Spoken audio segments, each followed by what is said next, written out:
Welcome to Growth Colony, Australia's B2B growth podcast. I'm Alex Hipwell.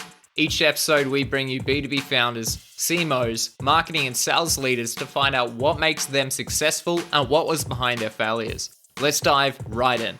Hello, everyone, and welcome to another episode. I'm Shahin Hoda with X Growth, and today I'm talking to Iris Luo, APAC Marketing Lead at Zoom, about how events and webinars are going to change in 2021 and how should B2B marketers adapt. Now, this is going to be a pretty interesting conversation, not only because Iris is from Zoom, a company that's gone from barely known to pretty much a household brand, but also because of Iris's experience. I mean, she has 10 years of experience in the B2B IT marketing space. And in addition to Zoom, she's worked at companies like Salesforce, VMware, DocuSign, you name it. She's worked at some of the giants in the B2B tech space. On that note, let's dive in. Iris, thanks for joining us. Thank you for having me. It's an absolute pleasure. Absolute pleasure. Iris, let's dive right into the topic. And the first question I want to ask you is, when it comes to virtual events, right, what are you seeing right now in the marketing space? What do you see marketers doing right now? So, at Zoom, that we actually help a lot of event organizers basically turn their events into virtual during and basically throughout the course of 2020. And what I'm seeing right now, majority of the conversations I'm having with marketers out there is typically they start with a question like, should I use the meetings format or the webinars format? That's the two solutions that both included in the Zoom platform. And the difference is meeting is I think a lot of people have used it because of the COVID situation in 2020 is the two-way conversation, or you can have, as many as up to 1,000 participants into a meeting. Everyone can show their face, they can talk, they can mute or unmute themselves, they can show their camera feed or not show their camera feed, all to their own choice. It's a multi-way conversation. Versus webinars, it's a slightly different format. It's more, you get your panelists, you get your hosts, and you get your participants. The participant can only hear the contents from the panelists. They can't really change the audio settings or video settings. They're mainly sitting there at the receiving part of the content from a virtual event format per se. Normally the conversation we have with marketers right now. However, regardless, if they go with the meeting format virtual event, which enables multi-direction conversations, or the webinar format of the event, which is more a one-way communication. And you can definitely, still get questions from the Q&A sections, etc., but a safer, but more towards the one-way broadcasting format of events.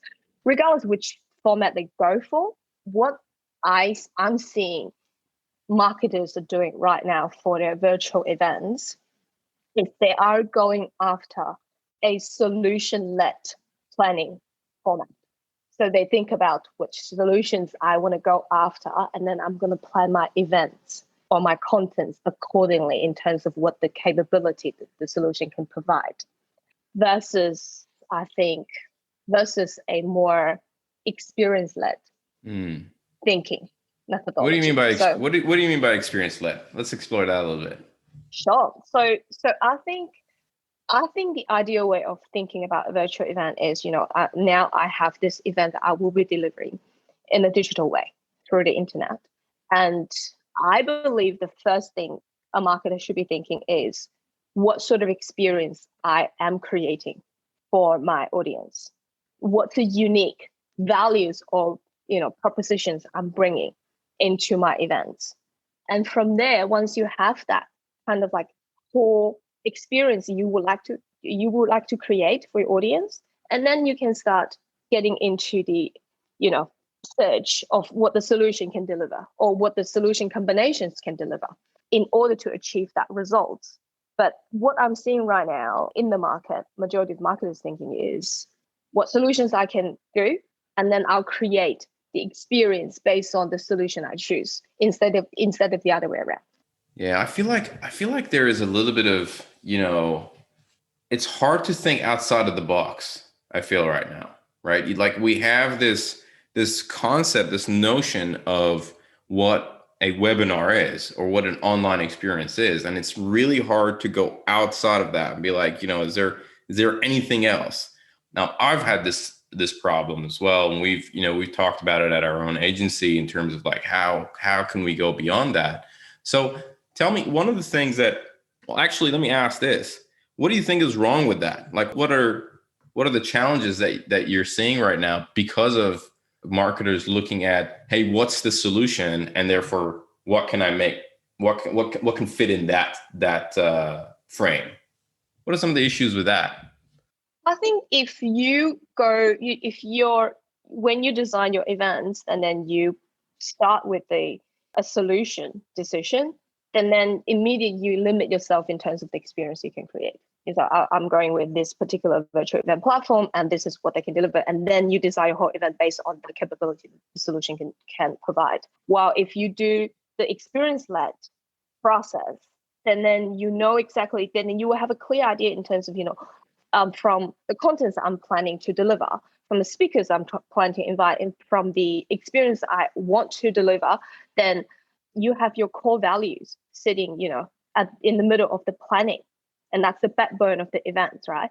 And then you can explore solution, or there is integrations. There's a lot of companies that actually can deliver with maybe a unique combination of different solutions to help you deliver that specific thing. And then that's what I believe. I think off the record, we just talked a little bit about after 2020, everyone is a little bit webinar out. It's not, I wouldn't call that the most engaging experience. I think for the majority of people are craving for the difference. And then how do you create a unique differentiator for your own events? How do you stand out for all the webinars that are happening out there?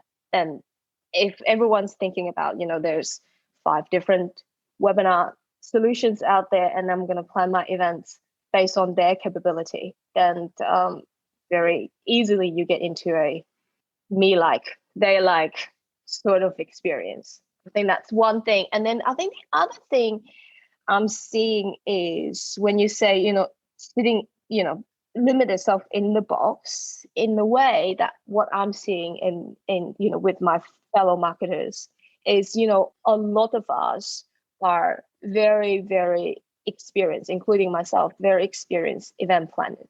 And we have our ways of organizing my 5,000 people in-person events I'm based in Sydney, so ICC, the convention center. And what I'm seeing right now, a lot of times, very often, these super experienced marketers and event organizers, they are trying to replicate whatever they've been working in the past in a physical context into a virtual pass. I used to have the expo, and I'm going to try to move the expo into a virtual format. And then this is my overall, every key components I used to deliver in my physical event, I'm going to try my best to convert it into a virtual format. While it's, all in good wills, I think we need to accept that. We need to accept that, the virtual experience is going to be different compared to a physical event experience, and rethink that whole, accept what the difference is going to be, and then redesign a whole virtual experience. I think that's key to success.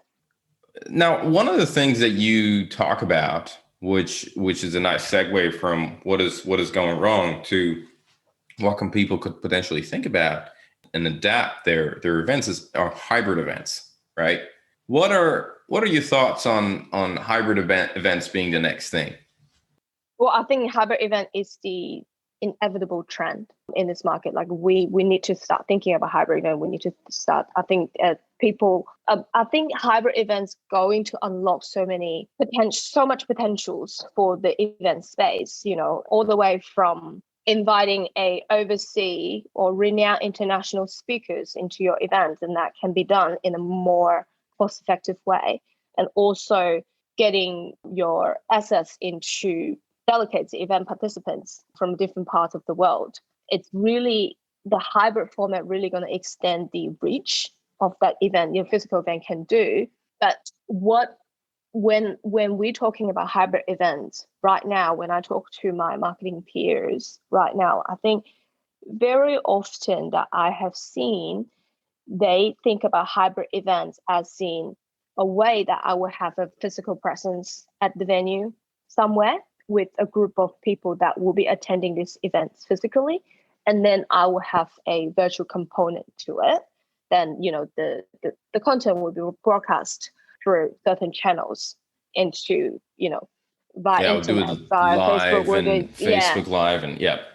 and all these different vehicles, and then reach people whoever's going to watch those parts or watch those contents online. What I'm seeing gap is then if we follow that model, then you got a community who is physically on site, and then you got a community who is consuming those contents online.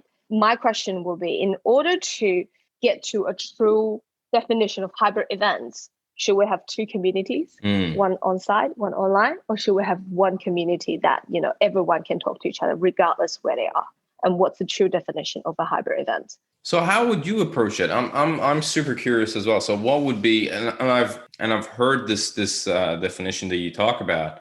What would be your approach, or maybe have you seen anyone doing it really well? Or what kind of direction would you give someone who's like, I don't want to do that kind of hybrid event, but I want to do something that gives a true experience, or the audience really experience something unique. How should marketers think about it and approach it? So I think there's a couple things that marketers should be thinking about when it comes to planning a hybrid event. And to answer your question, I think it's a little bit too early to really give a good example of a hybrid event, that giving that, we are in Australia and we are ahead of the curve. Everybody's still, and the events are just coming back, right?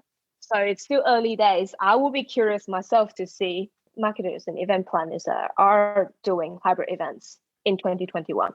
I think that definitely going to be some innovative things that are happening there that, I'm looking forward to see it. But I think the first thing, go back to my point, the most important thing is to form that one community, regardless if they are joining the event physically or they're joining the event virtually.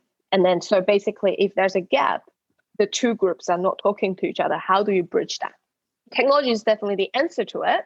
But in terms of how do you actually think about facilitate the conversations between that two groups, or even your renowned international speakers, how do you actually get them to talk to maybe beyond that one-way delivery of a presentation or a keynote?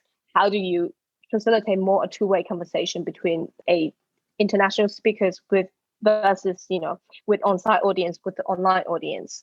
How do you make your on-site audience talk to your online audience? How do you make that one community instead of two separate ones? I think that's the first thing that every event organizer should be thinking about.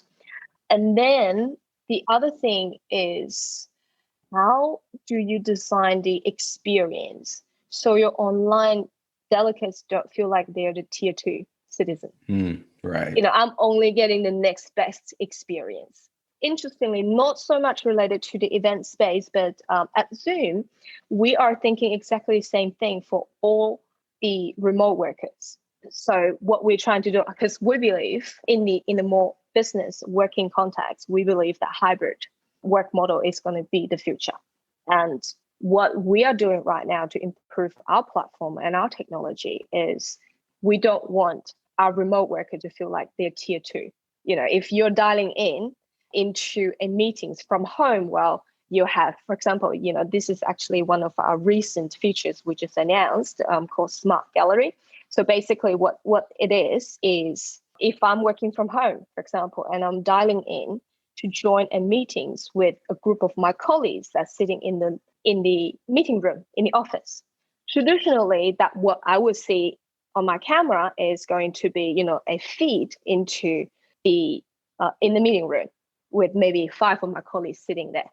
And what Smart Gallery does right now is they're putting additional cameras there and then capture individuals' face right within the same meeting room, and then they push this individual video feeds into everybody's face and then present it to me in a gallery view. So the whole Very purpose cool. of doing that is so I don't feel like I'm a second tier citizen just because I'm working from home. Then I have the urge to, next time when I have a meeting like this, I should be sitting in the same room with everyone else. And I think go back to the event planning, it's the same mindset everyone should have. So if I'm joining virtually, that I don't feel like I'm only getting the second best experience. Of course, that you need to, I think one should also accept that the on-site and online experience is going to be different. But how do you create that unique value or the unique experience? I guess what I'm trying to say is maybe your virtual event experience is going to be definitely going to be different from your physical event experience, but they will have its own benefits, its own uniqueness that I would still, I would recognize it and I would accept it, but I don't feel like I'm not, if the physical, if the people who is attending the event physically is getting 95%. And then, the other ones are getting and then 5. I'm getting, and I'm getting, 20. So I think that's what we need to think about. And then the other thing is, I think, especially when it comes towards the end of 2020, a lot of event organizers are kind of like getting more sophisticated into the virtual event. What we're seeing is they're putting a lot more focus on the production level of their virtual events. So instead of, getting your presenters to present from their living rooms or their dining tables or their studies, they're hiring professional, AV crew, bringing speakers into a studio, doing a professional filming. But when it comes to delivery, although the production level is really high, the presentation or delivery or the live stream is going to look extremely sophisticated. There's still one-way communication. You do this great quality content and then you basically broadcast it out via a virtual format. Then if you do it that way, then you immediately put yourself not only in competition with other virtual events, but also with TV shows, podcasts, because what unique from an events perspective is the conversation, it's the connection, it's a two-way communication, in my opinion. And if you're only focusing on the quality of the production and they're not thinking about how to facilitate that true value that event would typically bring, then you actually get yourself into a greater competitive landscape with other likewise, one-way broadcasting content. Yeah, right. I mean, look, a lot of the points that the solid points. I mean, going back to the analogy that you gave about somebody attending a meeting, 5 people in one room, and then there's John, who, Johnny's logging in from home or Johnny's logging from a different location. And it's like at the beginning, it's like, all right, let somebody sorts out the laptop and here we go. Johnny's here. Let's put him there. And at the end, it's when the meeting is over, everybody's like, oh, Johnny, I forgot you were even there. Do you have any questions? Right. And you're right. I totally can see the same thing happening in virtual, where you have that group that is attending, and then the online people are afterthoughts. They're really not. Nobody's really is like, oh yeah, they're also there. Way for our online audiences. That's such an interesting point of marketers thinking about how that could change. And then the second point, interaction. That's a big one. And I think, I don't know how much time you've had or you had a chance to explore Clubhouse, the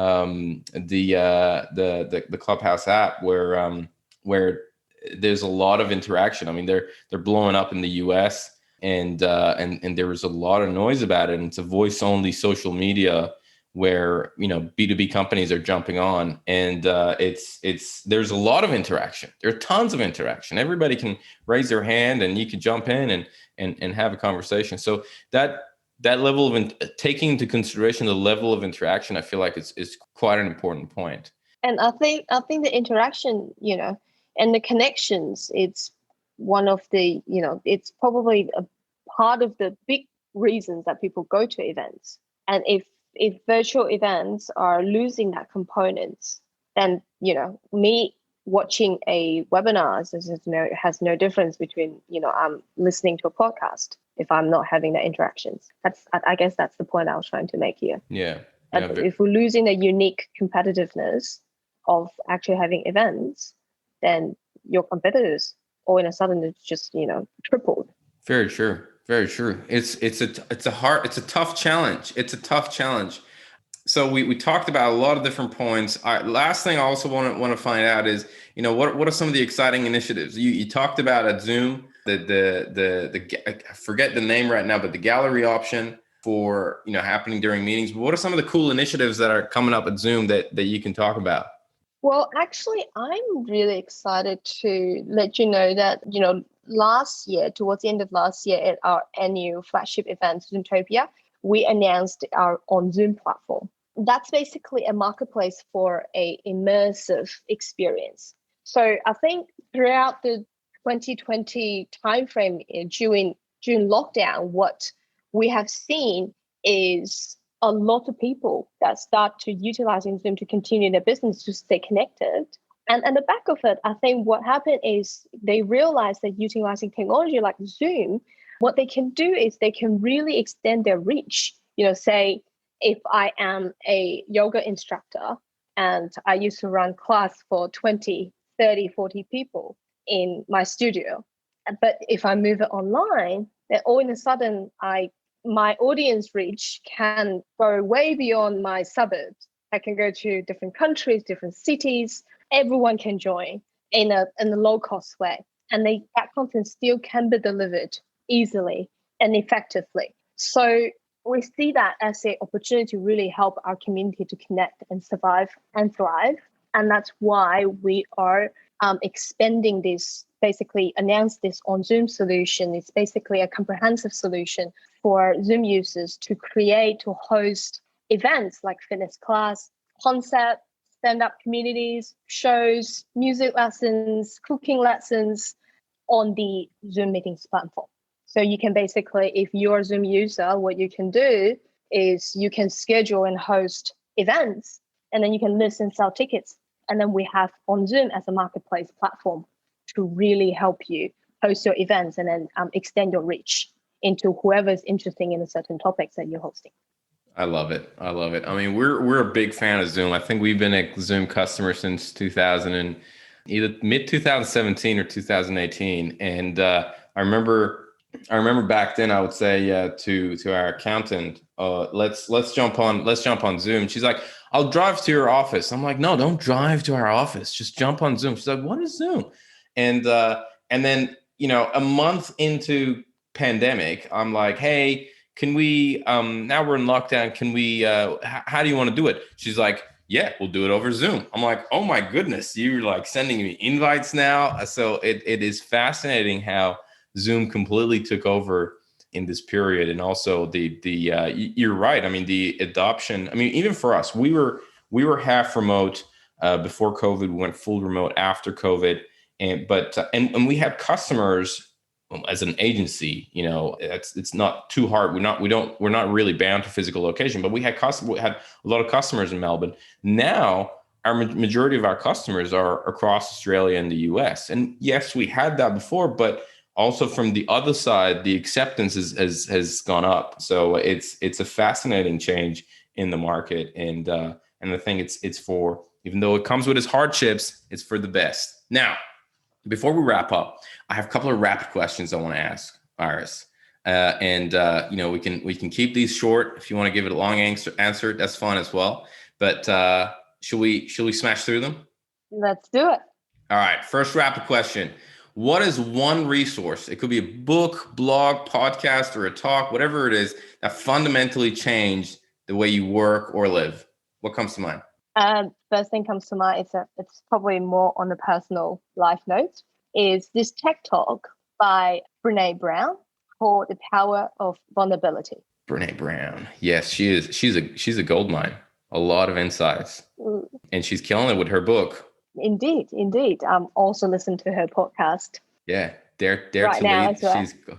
She's gold. It's great. She's gold. Yeah. Okay. But, question number 2. Yeah. What was that? Did you want to say something else? Yeah. So basically, that's basically a video clip or presentation, a TED Talk, that fundamentally changed the way I live. I love it. And how I see the world. So if you haven't watched it, go and watch it. We'll add the link in the show notes. Okay. Number 2, if you could give only one advice to B2B marketers, what would it be? Always start with your audience needs. I love it. Number 3, what are the influencers that you follow in the marketing space? Well, I follow quite a lot, as a marketers. I think we naturally always in active serving. But I would say if there's one person that I'm going to name here, it's going to be Rachel Botsman. Rachel, what was that? What is the last name? Botsman, Botsman. So she's the author of, well, 2 books I read. The first one is What's Mine is Yours. So she talks about, the share economy, or what they call the collaborative consumption. Basically, the fundamental principle behind business like Uber's or Airbnb.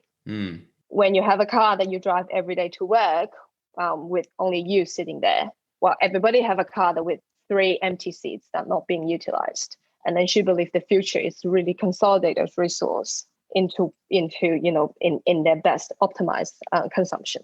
That's what she was talking about in that book.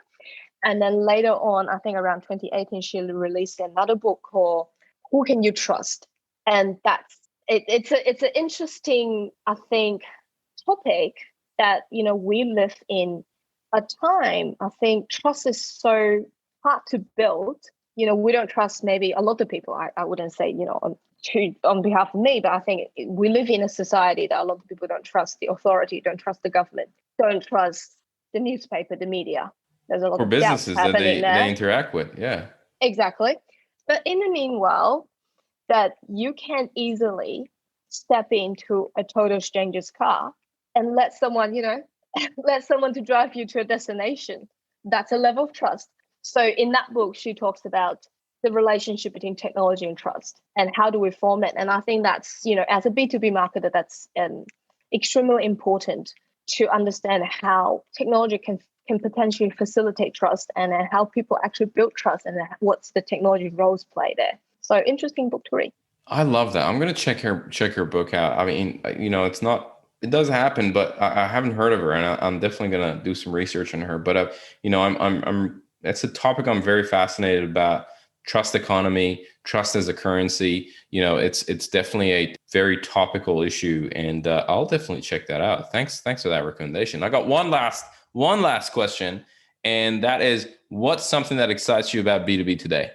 I think as working in the B2B industry as well as working as a marketer, I think never ever that we live in a time that we have rich data to help us, to guide us in terms of making decisions. And we have the technology to utilizing those data to have personalized conversation at scale. And the possibility from there is huge.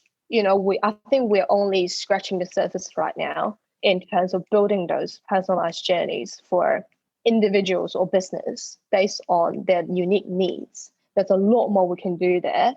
And I am really looking forward to for a time that when we review the full potentials.